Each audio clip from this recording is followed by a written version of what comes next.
여러분 너무 반갑습니다. 저는 배우이자 감독으로 활동하고 있는 추상미입니다.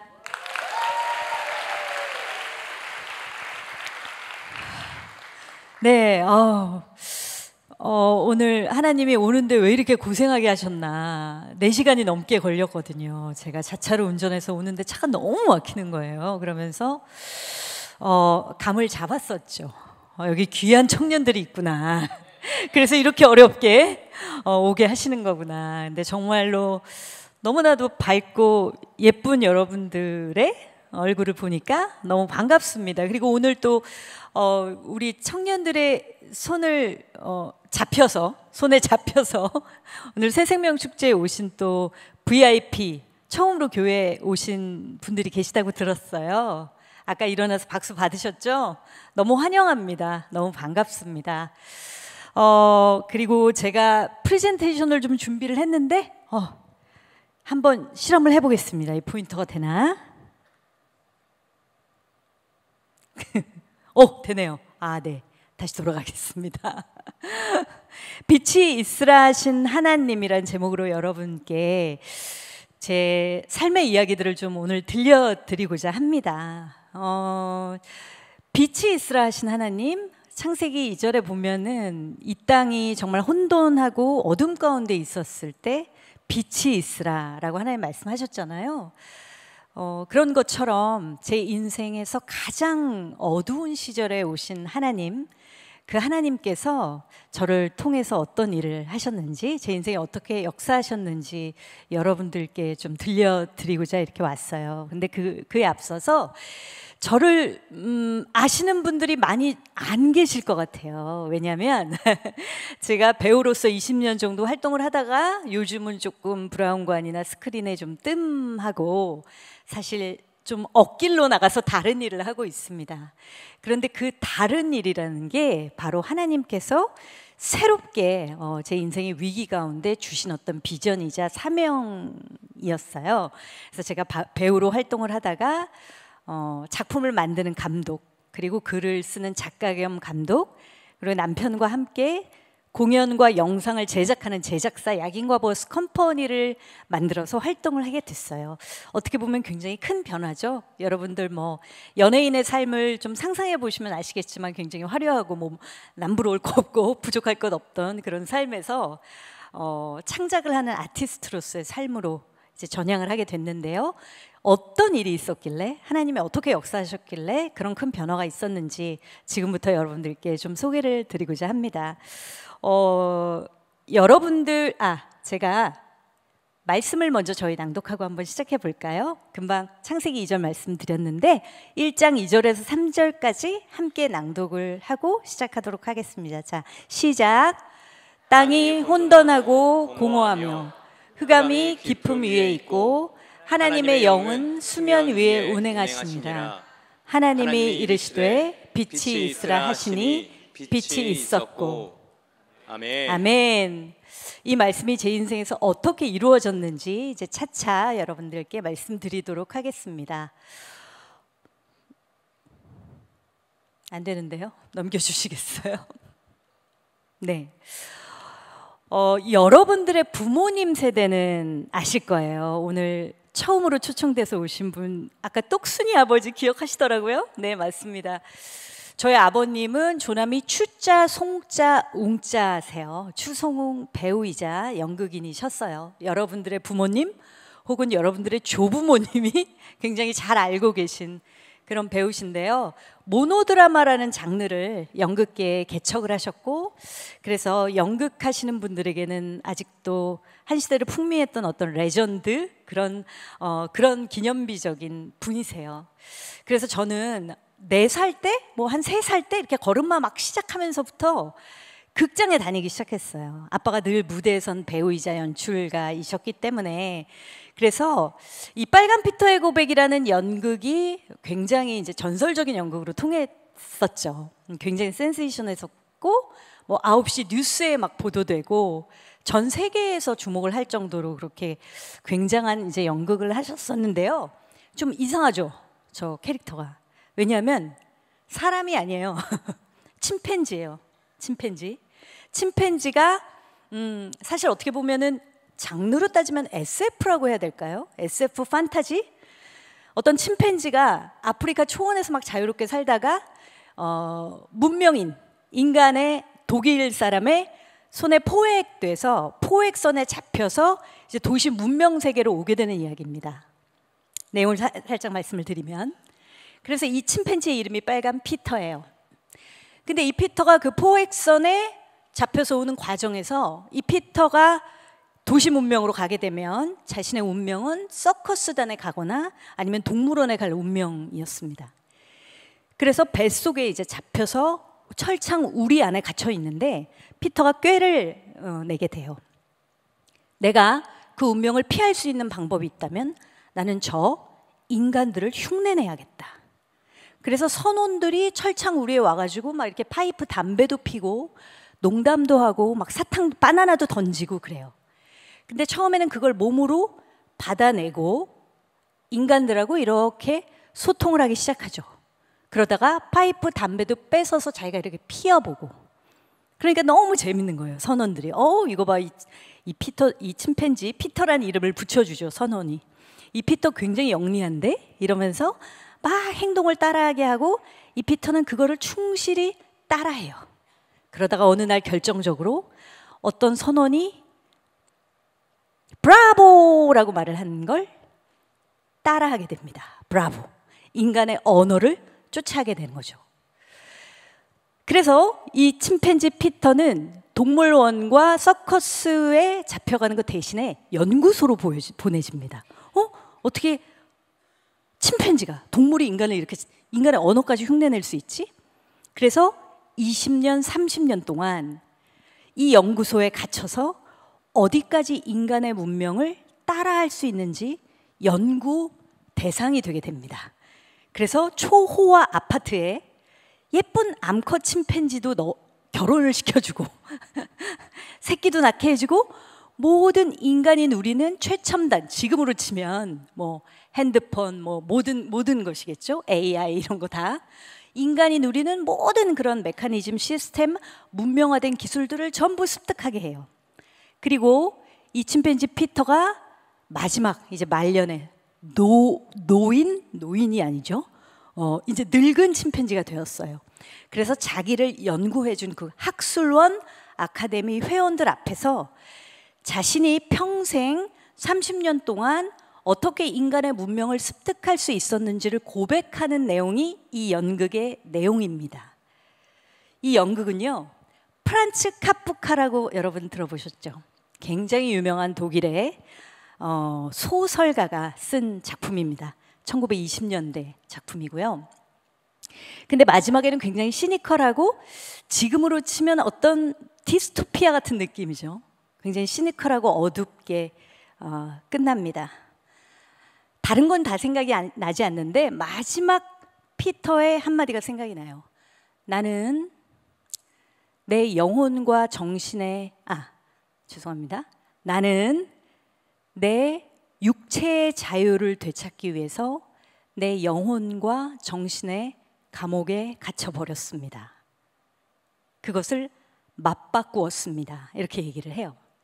그러니까 결국은 자유롭기 위해서 선택한 길이지만 인간이 되기 위한 모든 과정이 자기는 자기의 자유로운 영혼의 존재를 잃어버렸다라고 되게 시니컬하게 말하면서 들어가는 그런 내용이었어요. 어쨌든 당시 1970년대 아버지가 이 역을 하셨는데, 당시에는 뭐 여러분들도 민주화 운동의 세대가 아니죠. 저는 그것의 어떤 민주화 운동의 마지막 세대이기도 한데요. 대학생들이 모두 나가서 시위를 하고 우리나라에 그런 시기가 있었잖아요. 80년대 초 뭐 광주 사태 일어나고 그 전에는 아예 대학생들이 시위조차 하지 못하고 굉장히 정치적으로 엄혹한 그런 시기였어요. 그래도 청년들이었기 때문에, 여러분처럼 이렇게 마음이 끓는 청년들이었기 때문에 뭔가 불의에 대항하고 싶고 뭔가 정의로운 일을, 사회를 위해서, 세상을 위해서 하고 싶은 그런 나이잖아요, 우리가. 그런 청년들이 자유에 대한 욕구가 머리 끝까지 차올라 있는데 말 한마디 할 수 없었던 시대예요. 장발 단속이라고 여러분 들어보셨어요? 그 반항을 여러분들 부모님, 조부모님 세대인데 머리조차도 기르고 다니면 붙들려 갖고 학교 정문에서 머리를 다 깎아야 되는 그런 시기였어요. 그러니까 굉장히 구속적인 그런 시기였는데 그때 대학생들이 이 연극을 보러, 자유가 주제인 이 연극을 보러 물밀듯이 아주 소극장에 몰려들기 시작했어요. 그래서 사실 저희 아버지는 그 시기와 맞물려서 이 작품이 정말 전국의 대학생들을 다 끌어모으는, 그러니까 대학생들이 이 연극을 보는 것이 마치 자유에 대한 투쟁을 하는 것 같은 뭐 그런 의미가 있었죠. 그래서 이 연극이 엄청난 흥행에 성공을 하고, 그리고 저희 아버지는 청년 문화의 아이콘이 되셨어요. 그래서 그 이후로도 굉장히 많은 작품들을 하셨어요. 재밌는 건 지저스 크라이스트 슈퍼스타라는 뮤지컬 들어보셨어요? 알고 계시죠? 아직까지도 연극이 되는데 그 뮤지컬에서 유다 역할을 하셨어요. 아이러니하게도 윤복희 권사님도 마리아로 출연을 하셨는데 윤복희 권사님이 당시에 아버님을 전도하셨다고 나중에, 그래서 아버님이 하나님을 영접하셨다는 얘기를 저에게 몰래 해주시더라고요. 저희들 가족들은 그것을 몰랐고요. 이렇게 자랑스러운 아버지, 그 아버지가 저는 우상이었고, 저는 마스코트처럼 아버지 옆에 딱 붙어서 늘 이렇게 극장에서 살다시피 하는 어린 시절, 유년 시절을 보냈습니다. 그러니까 자연스럽게 저는 이제 배우를 꿈꾸면서 이렇게 성장을 했죠. 그런데 제가 중학교 1학년 즈음에 사춘기가 막 돌입할 무렵이죠. 그때 아버지가 계속 유명해지시고 바빠지시니까 집에 안 들어온 날도 많아지시고 어머니와 관계가 굉장히 소원해지신 거예요. 그래서 두 분이 많이 싸우시고, 아버지가 집에 들어오시면 항상 집에는 이제 언성이 높아지고, 저희는 3남매거든요. 저희 오빠가 둘이 있는데 저희는 그러면 방에 딱 들어가서 문을 닫고 늘 그 불안한 마음으로 밖에서 나오는 소리에 귀를 기울이고, 그럼 어머니 아버지는 늘 다투시고 또 아버지가 안 들어오는 날도 많으시고 그러셨어요. 근데 아무래도 딸이다 보니까 사춘기가 되니까 엄마 편이 되더라고요. 그리고 아버지가 강자고 어머니가 약자 같았어요. 아버지가 집에 안 들어오시니까 어머니를 버리신 것 같고, 그리고 딸인 저조차도 버림을 받은 것 같은 느낌이 들었어요. 그래서 제가 아버지를 투명인간 취급하고 아버지랑 말도 섞지 않고 아버지한테 한마디로 삐친 거죠. 저한테 말을 붙여도 흥! 그러고 그냥 돌아서고 눈도 안 마주치고 그런 시간들을 지나게 되었습니다. 그러던 어느 날 1985년 12월 29일 일이었어요. 그날 아침에, 그날에도 어머니와 아버님이 다투셔서 어머님은 친구분하고 지방으로 여행을 가신 상황이었어요. 근데 아침에 아버지가 저를 깨우시더니, 내가 지금 몸이 안 좋아서 막 열이 나고 그러는데 네가 따뜻한 스프나 국물 같은 걸 좀 끓여줄 수 있을까 딸아? 뭐 그렇게 말씀을 하시는 거예요. 근데 그때만 해도 제가 친구들하고 뭐 크리스마스 파티 준비한다고 막 바로 이제 나가야 되는 상황이었어요. 그리고 아빠가 미웠어요. 아빠한테 그런 걸 해주고 싶지가 않았어, 제 마음은. 그래서 아빠 나 그런 거 국물도 끓일 줄 모르고 아무것도 할 줄 모르니까 아빠 나가서 사 먹어, 그렇게 되게 냉정하고 야멸차게 말하고 신발을 신고 딱 가는데 현관문을 열려는 순간 제 뒤에다 대고 아버지가 그래 알았어 딸 조심해서 다녀, 늘 조심해야 돼, 이렇게 말을 하셨어요. 그리고 저는 문을 쾅 닫고 돌아보지도 않고 나왔는데 그게 살아계신 아버지를 본 마지막 순간이었습니다. 아버지는 그 길로 이제 병원에 가셨는데요. 그때 단순한 감기가 아니셨던 것 같아요. 급성 심부전증과 폐혈증으로 그날 바로 병원에서 돌아가시게 됐고, 저희 가족들은 아무도 임종을 보지 못했습니다. 저희 3남매가 갔고 어머니가 이제 밤에 오셨어요, 장례식장에. 근데 아버지가 당대에 너무나 유명하셨기 때문에 당시에 뭐 정말로 그 내노라 하는 모든 배우들, 예술가들이 다 장례식장으로 몰려들고, 그리고 방송국 뉴스들이 막 카메라맨들이 다 찾아와서 당시에는 막 장례식장을 다 찍었거든요. 지금은 뭐 안 그렇지만. 그래서 저는 눈물을 흘릴 수가 없었어요. 눈물이 나긴 하는데 너무 긴장되고 너무 많은 사람들이 와 있고 너무 카메라가 많았어요. 그래서 막 9시 뉴스에도 나오고 막 이런 상황이었기 때문에 아버지를 애도하지 못하고, 애도하고 싶은데 그럴 기회도 없이 그냥 지나간 것 같아요. 그렇게 사춘기를 거치고 그 어떤 슬픔이 얼마나 컸겠어요? 그 잠재적인 상실감이 정말 잠재적으로 제 안에 내재되어 있다가 그냥 중고등학교 뭐 다 아시잖아요. 그때도 입시지옥이란 말이 있었거든요. 뭐 공부하고 뭐 그냥 학업하고 이러고 다 지났는데 그러다 보니까 늘 우울질의 아이였어요. 슬픔이 내재되어 있고 꿈도 없고 하고 싶은 것도 없고 솔직히 가고 싶은 대학도 없고 그냥 책 속으로 도피했던 것 같아요. 근데 지금 돌아보면 신기하게도 그것마저도 하나님의 이끄심이 있었는지 책을 정말 많이 읽었어요. 문학소녀라고 할 만큼 그때 읽기 어려운 뭐 고전 소설들을 다 섭렵할 만큼 우울질 문학소녀, 그것이 저의 정체성이었습니다. 아버지하고 회복하지 못했잖아요. 아버지를 너무 사랑했는데 나 아빠 미워, 아빠 왜 그랬어? 라고 소리치지도 못했잖아요. 정말 아빠를 막 때리고 싶고 꼬집고 싶었는데 그러지 못했잖아요. 그냥 삐진 채로 아버지하고 결별해야만 했던 그 상실감이 얼마나 큰 상처가 될지 그때는 짐작조차 하지 못했었죠. 그러고 이제 대학에 가게 됩니다. 그래서 불어불문학과에 들어가서 막연하게 책을 많이 읽었으니까 나 작가가 될까? 또 글 쓰는 재주도 있었어요. 작가가 돼야지. 이제 그리고 대학에 들어갔다가 대학 연극반에서 연극을 하게 되고 그리고 대학로 무대에 데뷔를 해서 여러분 영화 접속이라고 아시죠? 아시는 분 계시죠? 접속이란 영화로 데뷔하고 드라마로 하고 뭐 많은 작품들을 했죠.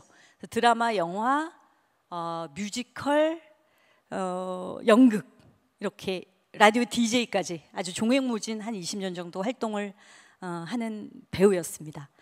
제가 신앙 얘기를 안 했네요.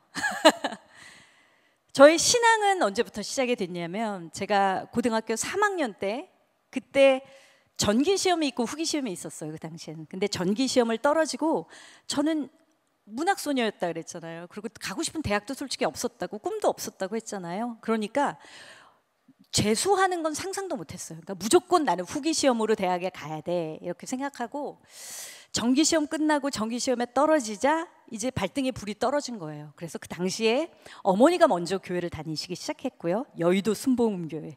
저는 여의도 순복음교회 금요철야 예배, 청년부 예배를 제가 가게 됐습니다. 단지 후기시험 붙여달라는 그 일념 하나로 철야 예배를 찾았어요. 그런데 너무나 신기했던 경험, 정말 무서웠어요. 여러분 상상 가시죠? 오메가 처치는 어떨지 모르겠네요. 그런데 너무나 그 과한 열정과 여기저기서 울려 퍼지는 방언과 눈물과 그게 진짜 교회 처음 오는 사람한테는 되게 무서울 수 있어요. 아시죠? 그래서 그게 이 사람들 다 귀신 들렸나 이렇게 생각할 정도로 되게 무서웠거든요. 근데 그 철야 예배를 나도 모르게 그냥 눈 질끔 감고 있는 상황인데 찬양이 막 월십에 울려 퍼지는 어느 순간 갑자기 눈물이 막 나기 시작하는 거예요. 저 뱃속에 있는 눈물이 막 이렇게 끌어올려져가지고 막 눈물이 나기 시작하는 거예요. 그러면서 강렬한 성령 체험을 했습니다. 좀 아무것도 없이 복음의 진리가 뭔지도 모르고 아무것도 모르는데 성령님이 그렇게 임재를 하실 수도 있다는 걸 그때 처음 알았습니다. 그래서 그렇게 눈물을 다 쏟아내고 제가 아버지를 위한 애도를 하지 못했다고 했잖아요. 그런데 그때 그 눈물, 그 잠재되어 있던 눈물과 슬픔이 다 나온 것 같습니다. 그래서 꺼이꺼이 울고 그리고 정말 평안한 마음으로 성령 체험, 성령님이 살아계시다는 그런 아주 기본적인 지식을 안고 신앙생활을 출발을 했죠. 그러나 대학에 들어가서 불어불문학과는요, 여러분 굉장히 뭐라 그럴까? 약간 데카당스라는 말을 많이 쓰는데 약간 어둡고 되게 철학적이고 되게 막 겉멋들고 이런 애들이 많이 와요. 그래서 저 하나님을 금세 잃어버렸어요. 너무 세상에 배우고 싶은 철학, 소설, 인문학 이런 것들이 너무 매력적인 거예요. 그래서 그 세계에 푹 빠져들어서 하나님을 잊고 살았죠. 어쨌든 곁길로 갔습니다. 제가 신앙생활은 이렇게 그렇게 되고요. 그렇게 배우로 이제 누구의 딸이라는 후광이 있었겠죠. 승승장구하던 그렇게 20년 정도 활동을 하던 이제 어느 때에 제가 뮤지컬을 하게 되면서 남편을 만나서 또 결혼까지 하게 됐어요. 저희 남편은 현재 뮤지컬과 연극 배우이자 연출가입니다. 어머니 아버님도 무대에서 만나서 결혼하셨는데 저와 남편도 한 작품에서 부부로 만나서 이제 젊은 베르테르의 슬픔이라는 뮤지컬에서 베르테르는 조승우 씨가 하고 이제 남편 알베르트 역할로 만나서 이제 결혼을 하게 됐습니다. 근데 결혼을 하고 아이가 너무 갖고 싶은 거예요. 제가 37에 굉장히 결혼을 늦게 했잖아요. 그래서 빨리 아이를 가져야겠다. 근데 배우 생활 한 20년 차 정도 됐는데 배우 생활에 굉장히 회의가 드는 거예요. 왜냐하면 저는 예술가인 아버지를 동경하면서 늘 무대에 선 아버지를 보고, 아버지가 배우로 많은 분들이 기억하지만 저희 아버지는 종합예술가셨어요. 대본도 각색하고 심지어 음악도 작곡하시고 무대 디자인까지 혼자 다 1인 몇 역할을 하시면서 이 빨간 피터의 고백을 만드셨거든요. 그래서 제 안에도 그런 창작에 대한 욕구가 굉장히 강렬히 불타고 있었는데, 연예계는 여러분이 좀 상상하시는 것보다 조금 어려움이 있어요. 왜냐하면 생각해 보세요. 내가 아무리 연기를 잘하고 그런 배우였다고 하더라도 늘 나는 누군가에게 간택을 당해야 돼. 기다려야 돼. 그리고 그게 내가 원하는 역할이 아닐 수도 있어. 그렇겠죠? 그러니까 내 삶을 굉장히 배우는 굉장히 훌륭한 예술가이고 좋은 직업임에도 불구하고 내 삶을 주도적으로 내가 계획할 수 없다라는 좀 단점이 있어요. 그래서 저는 근데 제 안에 뭔가 제가 글도 쓰고 싶고 연출도 하고 싶고 이런 욕구가 많은 거예요. 그래서 좋다. 그럼 결혼했고 아이도 가져야 되고 아이를 갖기 위해서 몸도 다시 건강하게 회복해야 되고 하니까 이 시기에 공부를 하자. 대학원을 가서 내 세컨 드림인 작가 겸 연출가가 되자. 그래서 제가 영화 연출을 전공하게 됩니다. 대학원에 들어가서. 그래서 새 작품 단편을 만들고요. 다행히 재능이 좀 있었어요. 그래서 교수님께서 새 작품의 단편을 만들었는데 부산영화제, 전주영화제 경쟁 부문에 다 출품하고 하니까 이제 하사내라. 그러니까 저희는 하사내라는 뜻이 뭐냐면 이제 개봉관에 올릴 장편 영화를 만들어서 데뷔를 해라, 이런 뜻이에요. 그래서 장편 영화를 뭘 하면 좋을지 구상을 하던 차에 덜컥 임신이 됐습니다. 그래서 졸업 작품을 남겨놓고 휴학을 하게 되고 이제 임신을 하고 아이를 갖게 됐는데요. 여러분 상상해 보세요. 나이 40에 가진 아이 정말 얼마나 예쁘겠어요. 그리고 양가 부모님도 너무너무 원하셨고 저희 남편과 저도 늘 기도했어요. 아이를 달라고 하나님께 정말로 사랑스럽고 재능이 많은 아이를 달라고 늘 그렇게 기도했는데 그 아이가 들어섰어요. 그래서 너무 행복했을 텐데 정말로 아이러니하고 신기한 건요. 그때부터 제 인생의 가장 고통스러운 시기가 시작이 됩니다. 가장 불행한 시기요. 그게 어떻게 시작이 됐냐면 산후 우울증이라고 혹시 들어보셨어요, 여러분? 결혼하신 분들은 아마 여기 집사님, 권사님은 아실 거예요. 여자가 임신을 하면 그냥 호르몬처럼 감기처럼 오는 게 산후 우울증이에요.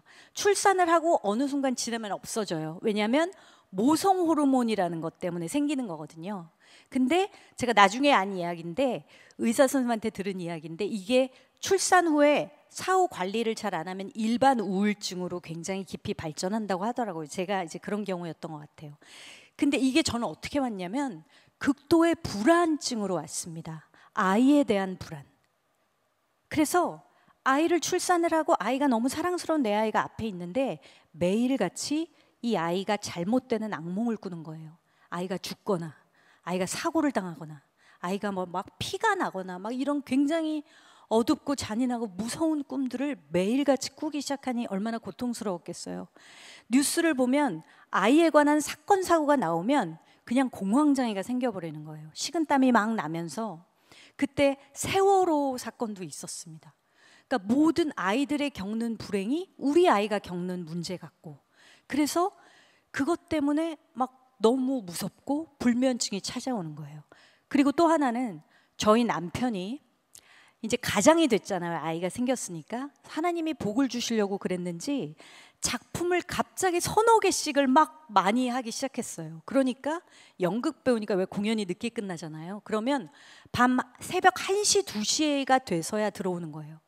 근데 제가 이렇게 극도로 정신적으로 불안한 상태에서 혼자 독박 육아 아시죠, 여러분? 독박 육아를 해야 한다라는 것이 저를 또 너무나 고통스럽게 했습니다. 그러면서 어린 시절이 떠오르는 거예요. 나도 이 결혼 생활에 실패할 거야. 엄마 아빠처럼 나도, 왜냐하면 남편하고 계속 다투는 일이 점점 많아지고 제가 점점 남편을 공격하고 남편도 저를 비난하고 하면서 흡사 어린 시절에 어머니 아버지가 겪었던 그 상처가, 그 트라우마가 제 삶에서 재현이 되고 있다라는 생각이 들 수밖에 없는 상황이었습니다.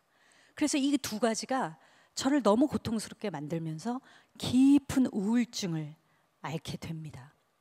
이 우울증이 얼마나 깊었냐면요, 잠을 자지 못했어요. 일단 여러분들 우울증을 지금 겪고 계시거나 과거에 겪으셨던 분들은 알고 계실 테지만, 사실은 신앙이 있어도, 그리고 어떤 도움이 있어도, 약을 먹어도 극복하기 힘든 경우가 아주 많습니다.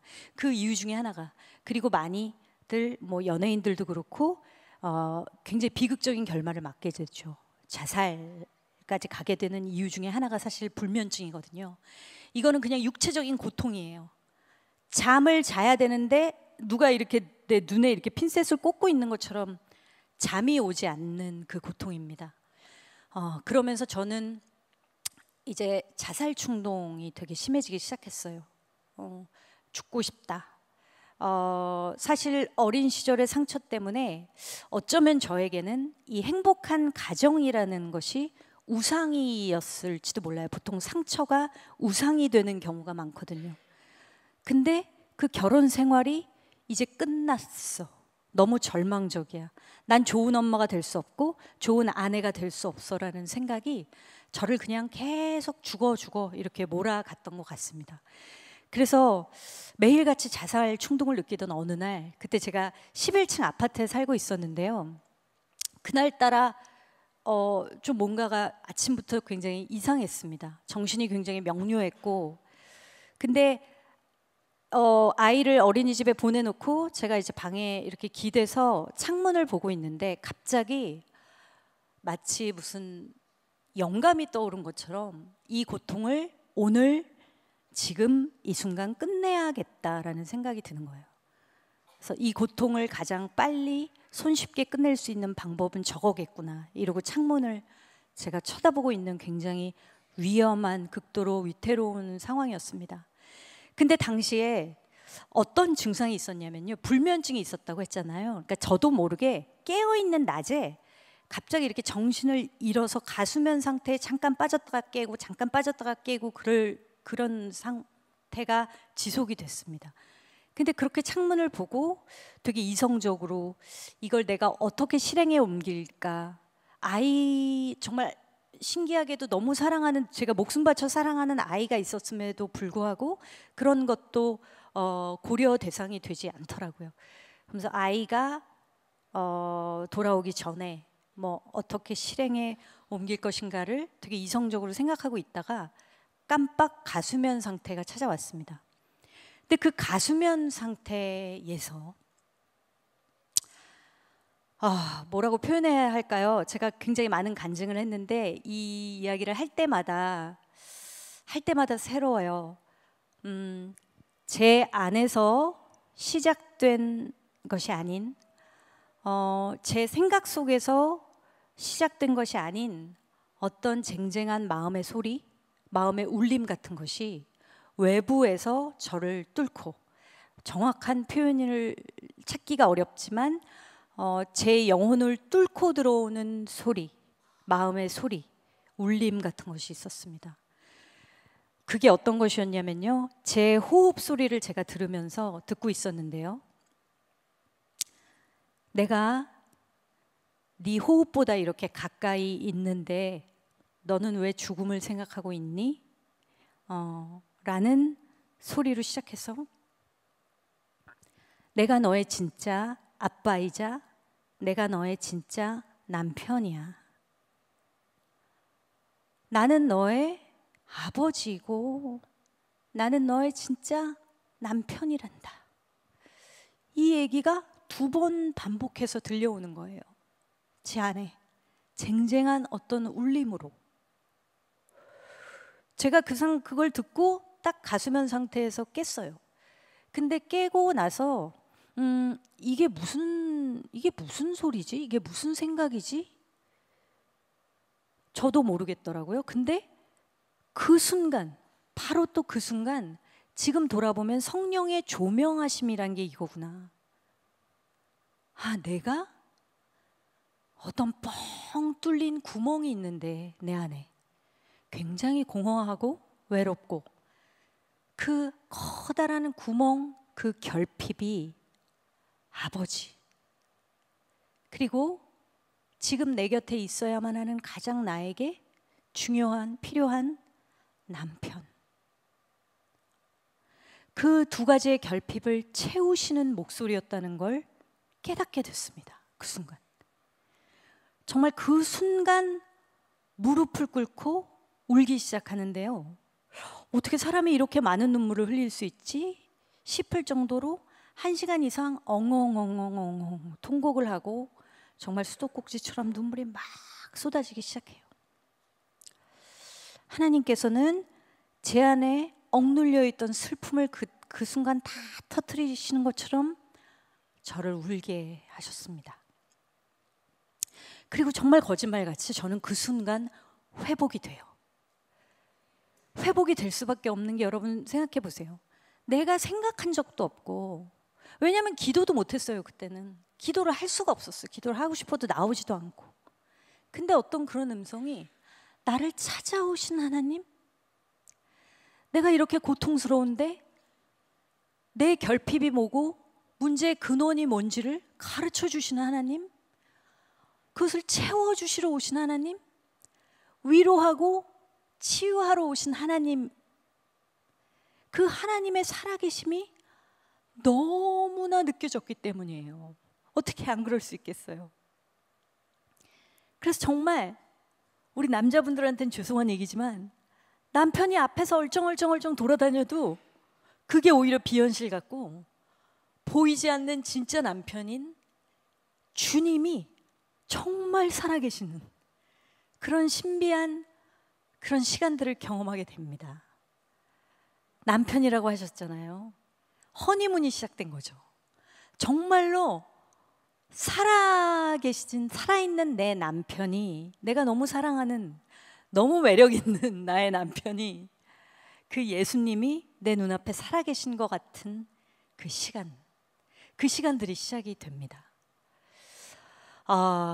제가 정말 장담할 수 있는 건요, 여러분, 청년 여러분들, 하루에 5시간, 6시간을 계속 말씀 묵상하고 찬양하고 기도하잖아요. 그러면 하나님 음성 어떻게 들어요? 이런 질문이 안 나와요. 그런 질문이 나올 수가 없어요. 그냥 내 마음이 하나님의 마음, 내가 생각하는 게 하나님의 생각, 그냥 부부처럼 연합이 돼서 일심동체라고 하잖아요, 부부를. 그런 시간들이 계속 이어지는 거예요. 너무나 신비로운. 그러니까 콧노래가 나오고 늘 기쁘고 흥얼흥얼 찬양을 하고 갑자기 표정이 밝아지고, 여보 오늘 뭐 먹고 싶어? 뭐 먹을래? 막 남편은 늦게 들어와도 막 괜찮아 이러고. 그러니까 저희 남편이 저를 너무 무서워하는 거예요. 그렇지 않겠어요? 어느 날 갑자기 뭐 때문에 그렇게 됐는지도 모르고 막 갑자기 180도 변했어, 사람이. 너무 무서워하더라고, 남편이. 나중에 너무 무서워하니까 괜찮아 무서워하지 마, 이런 일들이 있었어, 이러고 설명을 해줬죠. 그럴 정도로. 그래서 저는 그때부터 한 3, 4개월을 제 기도는 단 하나, 마라난타, 주여 어서 오시옵소서. 왜냐하면 나 이제 영으로만 주님과 연합하기 싫어. 주님의 얼굴을 진짜 보고 싶고, 주님과 진짜 혼인잔치에 참여해서 정말 주님과 부부로 살고 싶어, 막 그런 마음. 마라난타만 계속 기도하면서 사는 거죠. 정말 신기하게도 저는 영화 감독 공부를 새로 했단 말이죠. 아빠처럼 위대한 예술가가 되고 싶었어요. 흔적을 남기는 위대한 영화 감독이 되고 싶고, 그런데 세상에서 이루고 싶은 꿈이 완전히 사라지는 거예요. 아무것도 하고 싶지 않은 거예요. 그냥 주님과만 있고 싶은 그 시간, 그 시간이 정말 한 4, 5개월 이렇게 흘렀어요. 그런데 뭐 불만족도 없어요. 너무 그냥 기쁘고 행복해. 근데 어느 날 우리 아이가 어린이집에서 와서 앞에서 이렇게 막 뛰어다니고 종알종알 말하고 막 이렇게 돌아다니는데, 가만히 저희 아들을 보고 있으니까 지금 주님이 오시면 안 되겠더라고요. 왜냐하면 저희 아들도 여러분처럼 장성해서 뭔가 하나님 나라의 일을 하고, 그렇죠? 하나님 나라의 일꾼으로 멋지게 사는 삶을 이왕 태어난 거, 그걸 제가 보는 게 얼마나 행복하겠어요. 그런 생각을 또 하게 되니까 제 기도가 바뀌게 됐습니다. 근데 제 기도가 바뀐 첫날, 그 첫 기도를 하나님이 너무나 기쁘게 받으셨다는 것을 제가 그날을 잊을 수가 없습니다. 전 이렇게 기도했어요. 이렇게 하나님 앞에 말문을 열었어요. 하나님, 저는 주님을 만나서 너무나 행복하고 주님이 저에게 생명을 주시고 빛이 되어 주셔서 제 인생은 완전히 바뀌었습니다. 더할 나위 없이 행복하고 만족합니다. 그런데 하나님, 정말 하고 싶은 게 너무 없어요. 아무것도 하고 싶지 않아요. 세상적인 일은. 저 어떻게 살아야 돼요? 앞으로 창창한 이 시간들을 어떻게 살아야 돼요? 라고 말문을 열고 이 기도를 드렸습니다. 그런데 하나님, 저를 창조하신 목적이 있으신가요? 그게 정말로 궁금했습니다. 정말 너무나 궁금했어요. 하나님, 저를 이렇게 살리셨잖아요. 우울증에서. 저를 창조하신 목적이 있으신가요? 그게 있다면 그게 뭔지 너무너무 알고 싶습니다. 그리고 그거 하나만 이루면서 살고 싶어요. 왜냐하면 그렇다면 주님과 늘 동행하면서 살 것이기 때문에. 그걸 알려주세요. 그걸 알려주세요. 제가 그걸 알아야만 하겠습니다.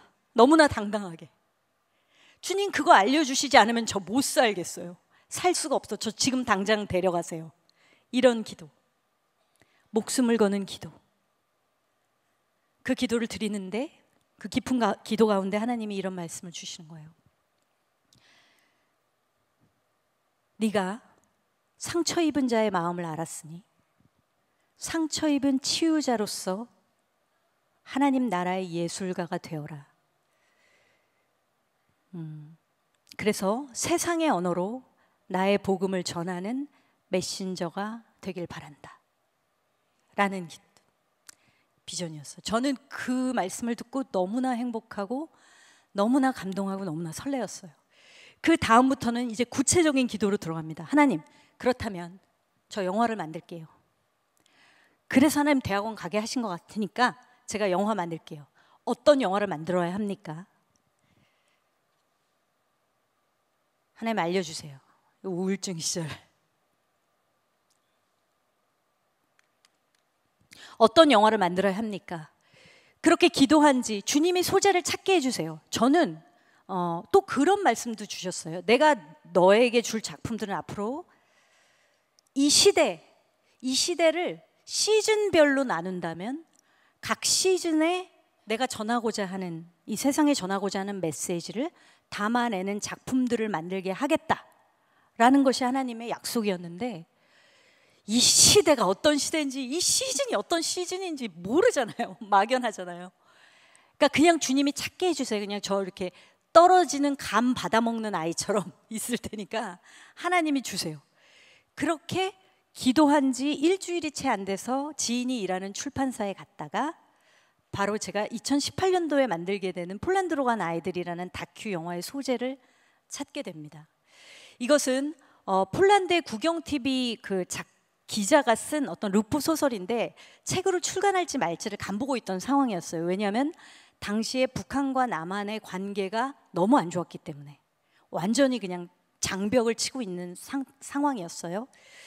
잠시 말씀을 드리면 한국전쟁 여러분 아시죠? 한국전쟁 때 남한 북한 합쳐서 10만 명의 전쟁고아가 발생합니다. 근데 남한 전쟁고아들은 뭐 홀트 아동복지를 통해서 서구 나라들로 입양이 되죠. 근데 여러분들 북한 전쟁고아의 행방을 아시나요? 북한 전쟁고아들.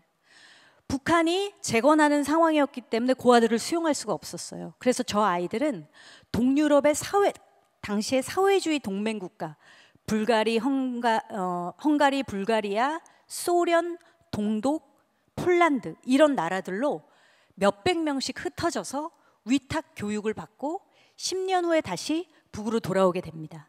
근데 저 중에서 가장 많은 아이들이 간 폴란드라는 나라에서 저 아이들을 양육했던 선생님들이 이 소재의 주인공이에요. 이 선생님들은 이 폴란드라는 나라는 원해서가 아니라 억지로 공산주의 국가가 된 나라예요. 그리고 폴란드의 저 선생님들은 예수 그리스도의 십자가 사랑이 있는 아주 전통 있는 카톨릭 신도들이었어요.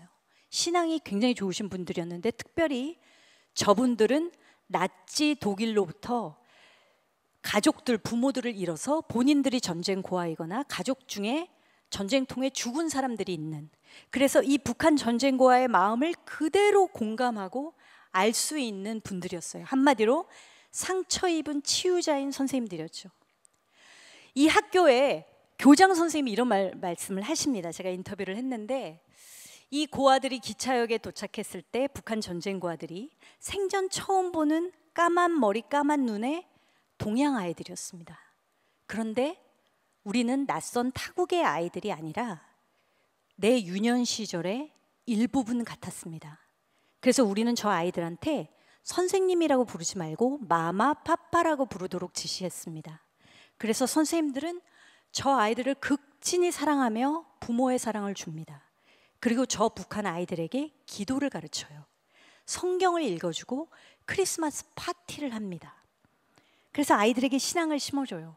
어쩌면 10년 후에 다시 북으로 저 아이들이 다 돌아가게 되는데 저 중에 지금 현재 북한의 지하교인의 후손들이 생존해 있지 않을까도 추측해 볼 수 있을 만한 그런 대목입니다. 이런 선생님들의 상처 입은 치유자로서의 사랑을 다룬 영화입니다. 하나님이 어떤 영화를 만들게 하셨는지 조금 더 여러분들에게 보여드리기 위해서 예고편을 한번 트레일러를 지난 거지만 보여드릴게요. 한번 틀어주시겠어요? 이거 다음. 1951년 1,500명의 북한 고아들이 폴란드로 보내졌다.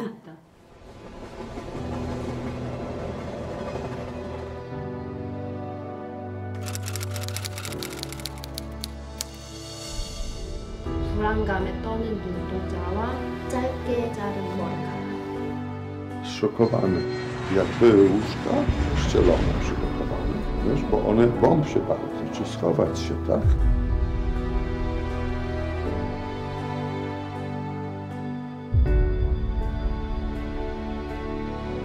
Dlatego staraliśmy się robić wszystko. Też w polskich strojach ludowych, w których ja brałem udział i moja siostra.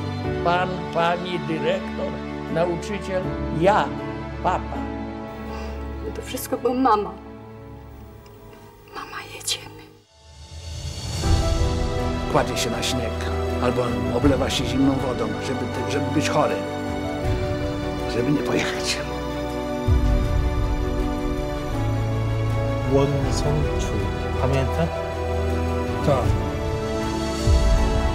그들의 사랑이 어떤 것이었는지를 직접 듣고 그들의 눈물을 보면서 그냥 사랑이 진짜 있구나. 아이들과 거사들 사이도 이랬겠지. 그 감정을 온몸으로 느낄 수 있어요.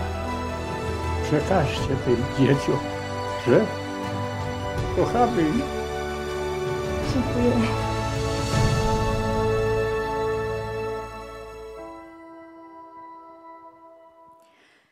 네, 제가 시간 관계상 조금 말을 이제 빨리 하도록 하겠습니다. 아까 제 옆에 있었던 친구가 탈북 청년 이송양인데요.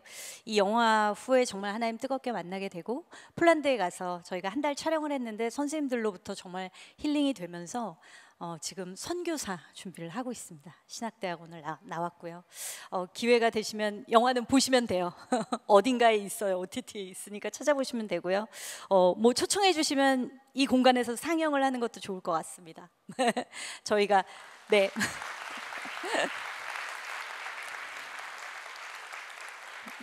뭐 교회를 돌면서 Q&A를 하고 감독과의 대화 이런 형식으로 또 목사님이 사회도 보시고 뭐 이런 행사를 계속 하고 있으니까요.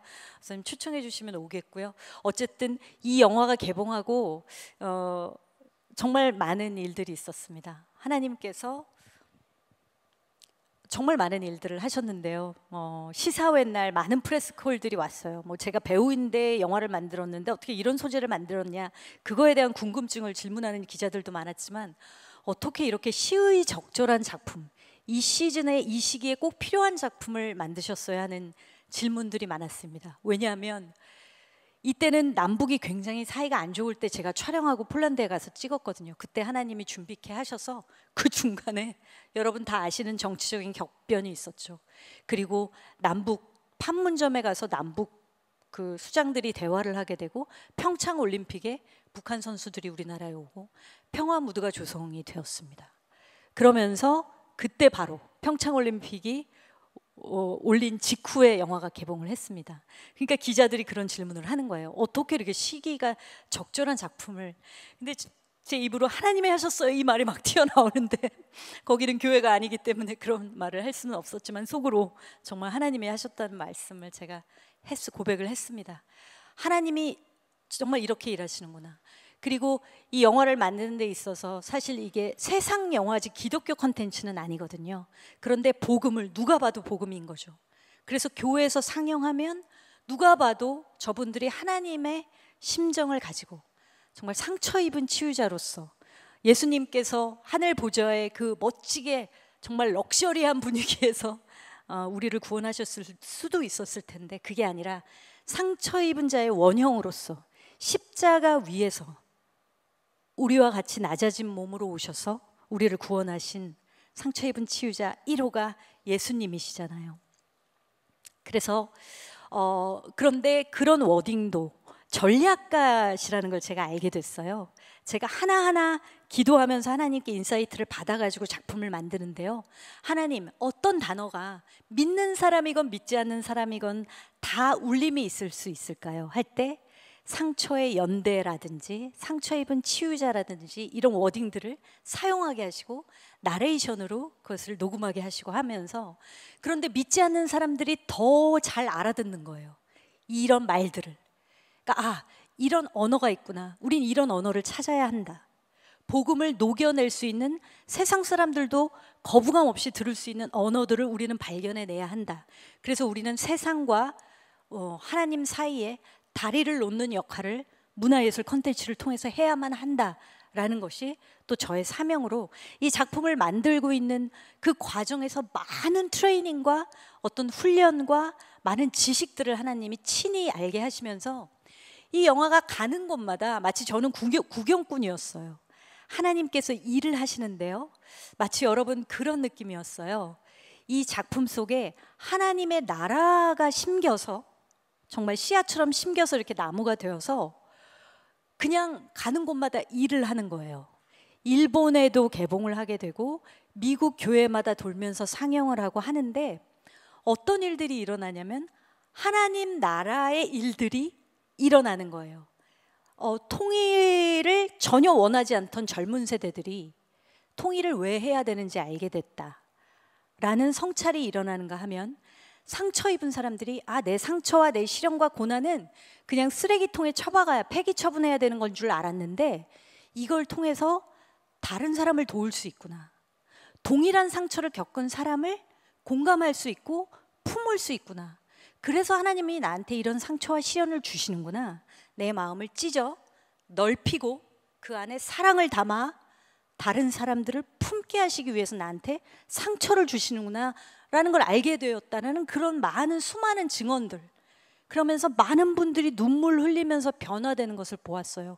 그래서 정말 대학이라든지 선생님 단체, 무슨 통일연구소 사람들, 정말 많은 단체 관람들을 하면서 7만이 넘는 관객들, 독립저예산으로는 굉장히 성공적인 그런 흥행에도 성공하게 하시고 그런 역사가 있었습니다. 이게 2018년부터 시작해서 2020년, 21년까지 아직까지도 교회나 아니면 뭐 교육청 이런 데서 계속 매년 이제 상영을 하고 있습니다. 그런 역사를 하나님이 이루셨어요.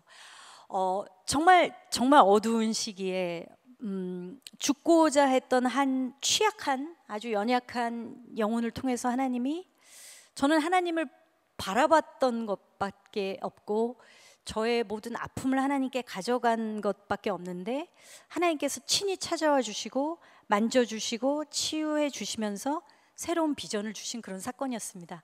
그런데 한 가지, 여러분, 저희 남편과의 관계는 어떻게 됐을까요? 그건 아직 해결이 되지 않는 거예요. 그래서 늘 이 작품을 만들면서도 많이 다투고 이런 일들이 계속 있었는데 어느 순간 변화가 되기 시작하는 거예요. 저희 남편은 세상적으로 굉장히 성공하고 싶은, 뭐 가장이니까 남자니까 그럴 수 있죠.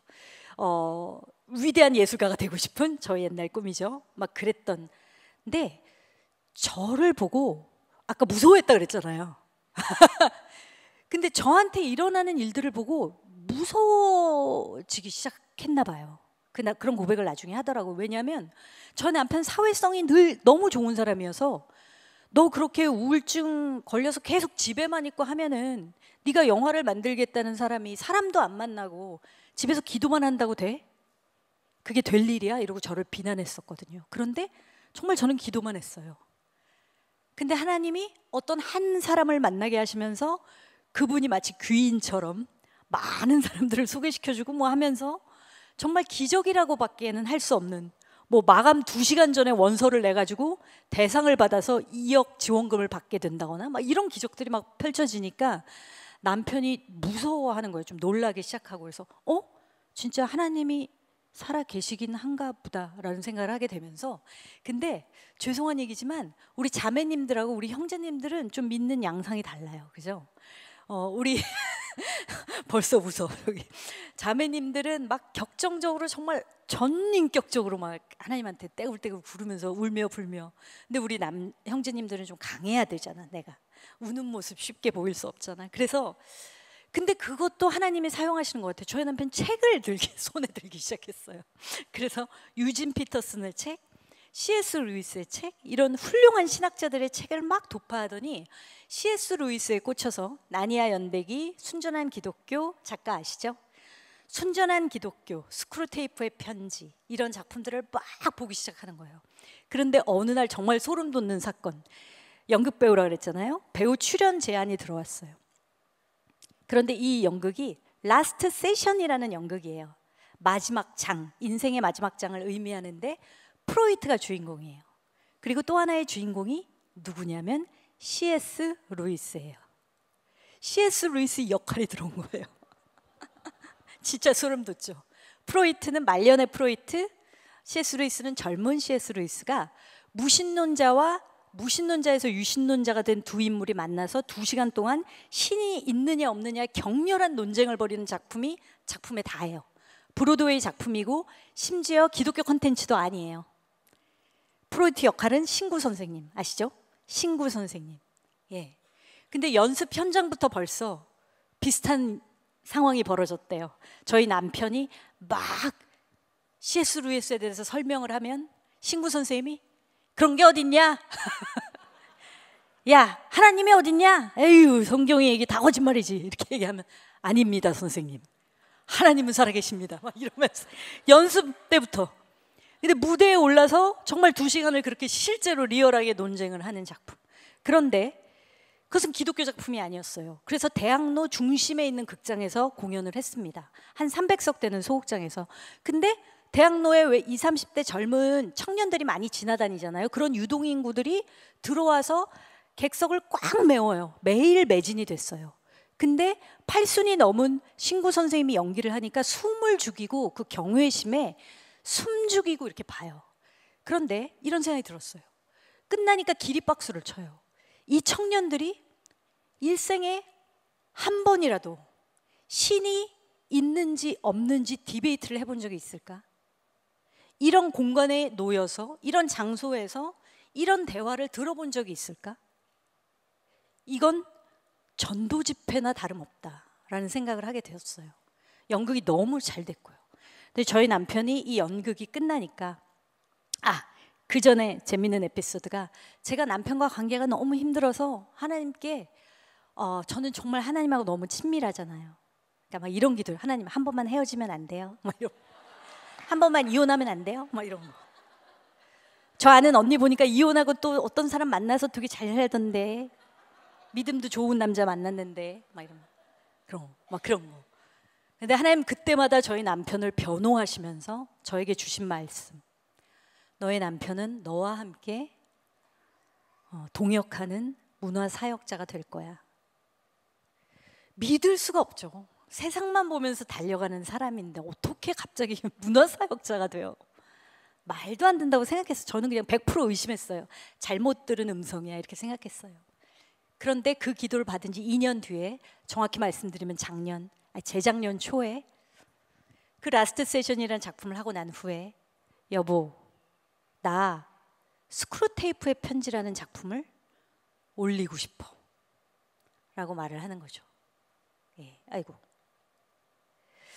그래서 저희는 야긴과 보아스라는, 이거 이전 걸로 좀 돌려주시겠어요? 네, 제작사를 설립하게 됩니다. 야긴과 보아스는 솔로몬 성전의 두 기둥이에요. 저 앞에 장식 기둥 쇠로 된 거 보이시죠? 구리로 된 거.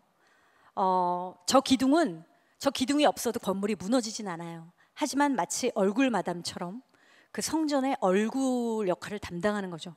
저것이 문화예술 같다는 생각이 들었어요. 문화예술이 없어도 우리가 뭐 생계를 유지하는 데는 문제가 없지만 그 사회의 얼굴이구나, 이 문화예술이라는 것은. 그래서 하나님 성전의 얼굴이 되는 저 문화예술, 야긴과 보아스는 하나님의 능력으로 세워진 성전이라는 뜻이에요. 그래서 저런 이름의 공연 제작사를 만들게 됩니다. 그리고 드디어 스크루테이프의 편지를 공연하게 되는데요. 네, 이 스크루테이프의 편지는 혹시 안 읽으신 분들을 위해서 잠시 말씀드리면, 악마가 주인공이에요. 스크루테이프란 악마가 주인공이에요. 그래서 하나님을 악마 입장에서 뭐라고 부를까요? 네? 원수. 다 읽으셨군요. 원수. 그리고 성도를 뭐라고 부를까요? 악마 입장에서. 네? 환자. 보셨네. 하나님, 예수님, 십자가 단어가 거의 안 나와요. 원수, 환자 계속 그래요. 악마가 주인공이기 때문에. 그래서 고참 스크루테이프라는 고참 악마가 신참인 원무드라는 악마한테 어떻게 하면 원수와 환자를 멀리 뛰어놀 수 있는지 전략에 대해서 가르쳐주는 내용이에요. 그러니까 역설적으로, 반어법적으로 진리를 전달한다라는 장점이 있죠.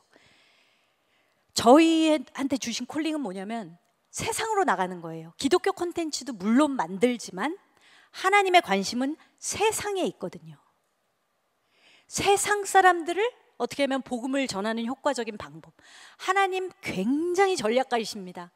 여러분이 상상하는 것보다 정말 상상할 수 없을 정도로 전략가세요. 경험을 통해서 저는 알게 됐습니다. 하나님이 주신 전략이 이거 기독교인들한테 돌리지 말고 그냥 세상 컨텐츠로 하자. 그래서 아까 그 라스트 세션을 공연했던 대학로 중심 같은 극장에서 저희가 인터파크에서 티켓 시스템을 갖추어서 공연을 하게 됩니다. 기독교 컨텐츠라는 걸 일단 가리고. 그런데 정말 많은 관객들이 왔어요. 그리고 하나님께서 어떤 시그널을 주셨냐면, 저는 이거 은혜이기도 하지만 일종의 시그널이라고 생각해요. 저희 도전에 대한 하나님의 응답. 하나님 이거 되겠어요? 기독교 콘텐츠를 세상 연극으로 해도 되겠어요? 하나님의 응답. 2주 동안 연극 랭킹 1위를 합니다. 대학로에서. 그래서 공연 후기들을 읽어보면은 보다 보니까 기독교 연극이야. 낚였네. 낚였어. 완전 낚였어. 근데 재밌더라. 다 알아듣겠던데? 뭐 악마가 그러는 건 뭐 우리도 익숙하니까, 악마는 뭐 악마라는 소재가 익숙하니까 일단 너무 재밌던데? 재밌게 봤다. 그래서 이 이후에는 연극쟁이들의 꿈의 극장이라고 하는 LG 아트센터라고 있어요. 거기서 기독교 연극 최초로 초청 공연을 하게 됩니다. 한 달 동안. 그때도 그 절반 정도는 멤버십으로 운영되는 극장이기 때문에 멤버십 분들, 무신론자죠. 믿지 않는 분들이 더 많겠죠. 이분들도 와서 공연을 보는. 그러니까 정말 반반이었어요. 교회도 많이 초청을 했지만 믿지 않는 분들도 굉장히 많이 와서 보는 그런 연극이 됐습니다. 그래서 저희는 하나님이 이 연극을 통해서 우리에게 나아갈 길을 제시해 주신 거죠. 너희는 세상으로 나가 그 경계에 서서 만들어 세상의 언어로 복음을 녹여내는 어떤 다리 역할을, 직접적인 하나님을 전도하지 않더라도 물론 그 컨텐츠도 필요하죠. 작년에 저희가 바울과 나라는 뮤지컬을 만들었어요. 그건 완전히 온리 100% 기독교 컨텐츠입니다. 하지만 경계에 선 작품이 어떻게 보면 더 중요할 수 있어요. 세상 사람들에게 복음과 흡사한 복음을 세상의 언어로 녹여낸 작품이 다리 역할을 할 수 있는 거예요. 팀 켈러 목사님이 얘기했던 어떤 포치 있잖아요. 그 포치 역할을 할 수가 있기 때문이죠. 여러분들에게도 도전하고 싶습니다. 그래서 저희는 이제 마무리할 시간인데요. 저는 지금 그래서 한 발짝 더 세상으로 나가자. OTT 드라마 12부작 대본을 집필하고 있습니다. 기도해 주세요. 돼야 되는 거거든요. 작품은 열심히 쓰고 있는데 투자자가 나타나야 되는 겁니다.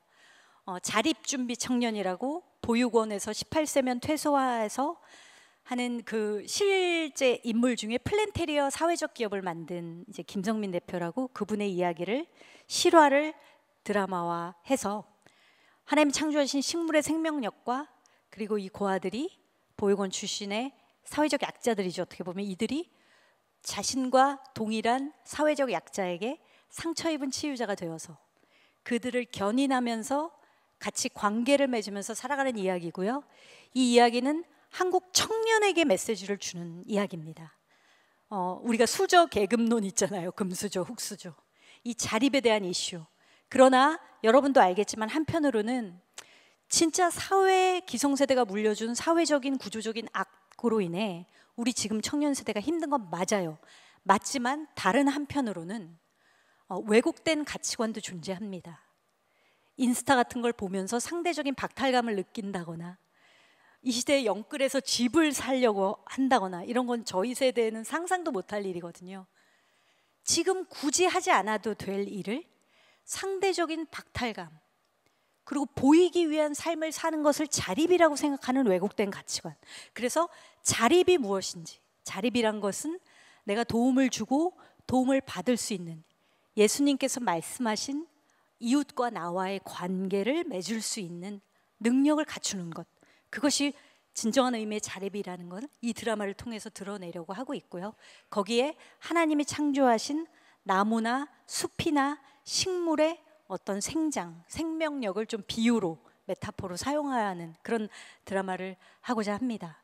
그리고 유관순 이야기, 어떻게 보면 여성 서사죠. 여성 영웅 서사, 요즘 트렌드거든요. 여성 서사, 여성 영웅 서사가 요즘 트렌드인데, 이 서사가 남자들을 흉내내는 어떤 히어로가 아니라 유관순이라는 영웅은 죽음을 이겨낸, 하나님 나라를 꿈꾸며 죽음을 받아들이기까지 투쟁하고 항쟁했던, 근데 그게 단지 일자를 향한 항쟁이 아니라 하나님 나라를 구현하고자 했던 꿈이 있었어요. 유관순이라는 소녀에게. 그런 이야기를 통해서 또 복음을 세상의 언어로 녹여내는 뮤지컬, 이렇게 구상을 하고 있습니다. 여러분 기도 많이 해주시고요. 저는 정말 귀한 것 같아요. 오메가 처치가. 청년들이 이렇게 한자리에 많이 앉아있는 모습을 당초에 못 봐요. 요즘 잘. 어느 교회에 가도.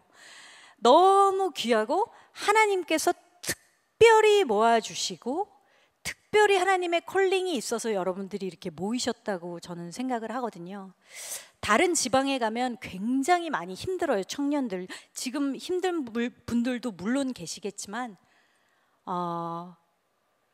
여러분들은 뭔가 안에 열정과 도전의식과 하나님의 콜링을 바라고 뚫고 나가고 돌파하려고 하는 의지가 보입니다. 여러분들의 눈에. 그런데요, 그게 조금 더 구체적이었으면 좋겠어요. 그리고 정말 제가 경험한 하나님은 문을 활짝활짝 열어주세요. 그런데 구해야 합니다. 구해야 하고 내 재능과 나의 은사를 발견해야 합니다. 그리고 가장 중요한 질문이 아까 뭐라 그랬죠? 제가 하나님, 저를 창조하신 목적이 무엇입니까? 그러니까 너무 알고 싶어서 그거 알려주시지 않으면 죽으려고 했어요. 진짜 이런 거, 이런 기도. 그럴 때 여러분에게 알려주시는 하나님, 길을 열어주시는 하나님이라는 걸 믿으셔야 하고요. 여러분들이 증인이 되어야 합니다. 기독교 이렇게 세상에서 욕먹는 것처럼 이런 게 기독교가 아니야. 이렇게 힘 하나도 없고 세상에 쓸모없어서 버려지는, 소금이 그냥 버려진다고 했잖아요. 쓸모없으면. 이렇게 폐기 처분되고 버려지는 기독교가 아니야. 기독교가. 뭐 이민자들이 많이 와가지고 뭐 이슬람이 와가지고, 우리나라 경우는 아니지만 그들이 뭐 막 포교를 한다? 그걸 왜 겁을 내요? 기독교가 진짜면 걔네가 아무리 그래도 기독교가 기둥이 되게 돼 있어요. 그 사회에 빛이 되게 돼 있어요. 다른 어둠들은 다 잠식당해요. 이 빛 때문에. 예. 여러분이 증인이 되어야 해요. 그러려면 여러분이 세상으로 나가셔야 합니다. 교회 안에 모이고 나가고 또 모이고 또 나가고, 이 교회 안에 모여서 우리 목사님의 말씀 듣고 거기서 얻어진 단단한 에너지 갖고 세상으로 또 나가고, 또 지치면 또 모이고, 해치고 모이고 해치고 모이는 걸 해야만 합니다. 교회 안에만 있어서도 안 돼요. 반드시 여러분 밖으로 나가셔야 합니다. 빛과 소금이 되시고 여러분 영역에서 하나님의 뜻을 찾으셔야 돼요. 정말 중요합니다. 그렇게 구체적으로 여러분들이 궁금해하고 묻고 찾고 구하라 찾을 것이요, 제가 다 외우지 못했어요. 얻을 것이요, 이것에 관한 말씀이에요. 이것에 관한, 여러분의 콜링에 관한 말씀이에요. 네, 그렇게 여러분들 제가 증인이잖아요. 이런 일을 하나님이 하시고 이런 기적을 베푸셨고 이걸 더 확장해 나가시고 이제는 세상을 향해서 그 경계에 서서 하게 하시고 전략도 주시고 아이디어도 주시고 물질도 주시고 다 주세요. 근데 그걸 왜 못 주시냐? 마음이 없어서예요. 우리가 그 절절한 마음이 없어서, 하나님 뜻을 쫓겠다는, 하나님 기뻐하시는 게 뭔지에 대한 그 추구가 없어서. 여러분들이 그것을 회복하시는 우리 청년 여러분들 되시기 원합니다. 이제 마지막으로 이 말씀 같이 낭독하면서 제 강연을 마무리하도록 하겠습니다. 시작. 너희가 전에는 어둠이더니 이제는 주 안에서 빛이라. 빛의 자녀들처럼 행하라. 감사합니다.